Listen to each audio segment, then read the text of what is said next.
ഈ 2 ദിവസത്തെ programme normally നമുക്ക് ഒരു മോട്ടിവേഷൻ പ്രോഗ്രാമുകളിൽ നിന്നും വളരെ വ്യത്യസ്തമായിട്ട് വളരെ പ്രാക്ടിക്കലായിട്ട് ഒരു ഔട്ട്കം കിട്ടുന്ന രീതിയിലുള്ളൊരു പ്രോഗ്രാമായിരുന്നു. അത് തീർച്ചയായിട്ടും ആ ഒരു ഔട്ട്കം നമ്മുടെ കയ്യിലുള്ള ഡോക്യുമെൻ്റ് പിന്നീട് ഉപയോഗപ്പെടുത്തി ബിസിനസ്സിൽ പ്രോപ്പറായിട്ട് വലിയ മാറ്റങ്ങൾ വരുത്താൻ പറ്റുന്ന രീതിയിലുള്ള ഒരു ഡോക്യുമെൻ്റ് കിട്ടി എന്നുള്ളതാണ് ഞാൻ മനസ്സിലാക്കുന്ന ഏറ്റവും വലിയ ഒരു കാര്യം. നമ്മുടെ മിഷനാണല്ലോ നമ്മളെ മുന്നോട്ട് നയിക്കുന്ന ഏത് വിഷയത്തിനും. അപ്പോൾ മിഷൻ ഇത്രത്തോളം ആഴുണ്ടെന്നുള്ളത് ഇപ്പോഴാണ് മനസ്സിലായത്. നമ്മുടെ ഓരോ ഡെയിലി നമ്മളെ പ്രവർത്തനത്തിനും നമ്മുടെ ടീമിൻ്റെ വർക്കിനും ഇംപ്ലിമെൻറ്റേഷനും ഏറ്റവും കൂടുതൽ എഫക്റ്റീവായിട്ട് സ്വാധീനിക്കുന്നത് നമ്മുടെ മിഷൻ തന്നെയാണ്. അപ്പോൾ അതിന് ക്ലിയർ കട്ട് മിഷൻ നമുക്ക് എല്ലാവർക്കും ക്രിയേറ്റ് ചെയ്യാൻ പറ്റി.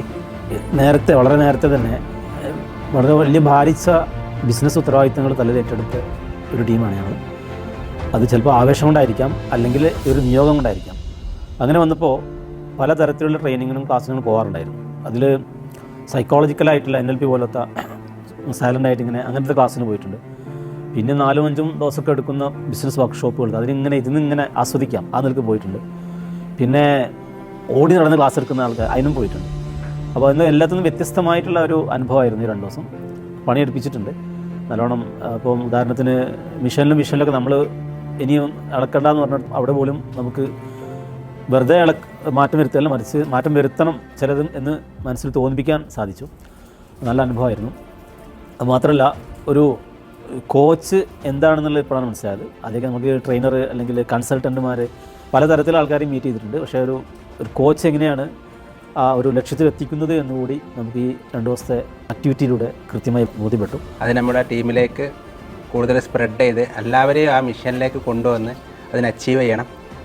അതോടൊപ്പം തന്നെ അതൊരു ലെഗസിയായിട്ട് മാറ്റം വേണം. അതോടൊപ്പം നമ്മുടെ ലാസ്റ്റ് പറഞ്ഞ് നമ്മുടെ ലീഡ് ജനറേഷനിലും നമ്മുടെ കൺവേഷനിലും നമ്മുടെ ബിസിനസ്സിലും അതേപോലെ റവന്യൂ മേക്കിങ്ങിലൊക്കെ ഒരു 10-20% ഇമ്പ്രൂവ് വരുത്തിയാൽ തന്നെ നമുക്ക് ഒരു മൾട്ടിപ്ലൈ അല്ലെങ്കിൽ ഒരു 200% അതിൻ്റെ മുകളിൽ ബിസിനസ് ഗ്രോത്ത് ഉണ്ടാക്കാൻ പറ്റുമെന്നുള്ളൊരു സീക്രട്ട് അത് വളരെ എഫക്റ്റീവാണെന്ന് മനസ്സിലാക്കുന്നു. അതിലാണ് ഇനി ഫോക്കസ് വരാൻ പോകുന്നത്.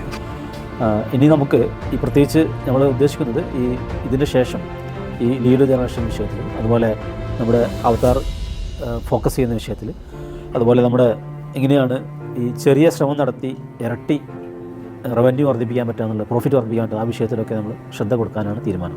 മർക്കസ് നോളേജ് സിറ്റിയിലെ ബിസിനസ് ടീമായ IBA ഇന്നലെ കാലത്ത് മുതൽ 2 ദിവസം കൃത്യമായി FRൻ്റെ കൂടെ സംവദിച്ചപ്പോൾ നോളേജ് സിറ്റിയിലെ എന്ന് മാത്രമല്ല മറ്റു സ്ഥലങ്ങളിലെയും ബിസിനസ്സുകൾ ഏത് രൂപത്തിലേക്ക് കൊണ്ടുപോകണമെന്നൊരു കൃത്യമായൊരു മെസ്സേജ് ഈ ക്ലാസ്സിലൂടെ ലഭിച്ചു.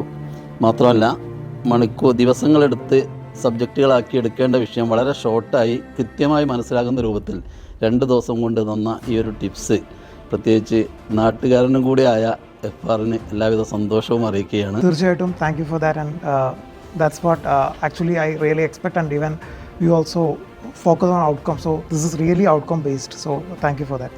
ഇമ്മീഡിയറ്റ് ഇംപ്ലിമെൻ്റ് ചെയ്യാൻ പോകുന്നത് നമ്മുടെ കസ്റ്റമറിൻ്റെ പെയിന് ഏതാണെന്ന് കറക്റ്റ് ഫോക്കസ് ചെയ്തിട്ട് അതിനെ വെച്ചിട്ട് തന്നെ മാർക്കറ്റ് ചെയ്തിട്ട് ലീഡ്സ് കൂട്ടാനാണ്. അപ്പോൾ അതാകുമ്പോൾ പെട്ടെന്ന് നമ്മൾ കൺവേർഷൻ ചെയ്യാനും അതിനെ കൂടുതൽ നമ്മളിപ്പോൾ അവതാരം എന്താണെന്ന് കറക്റ്റ് ക്ലിയർ ആയല്ലോ. പിന്നെ അവരെ മാത്രം ഫോക്കസ് ചെയ്താൽ മതി എന്നാണ് ഇനിയുള്ള പ്ലാൻ.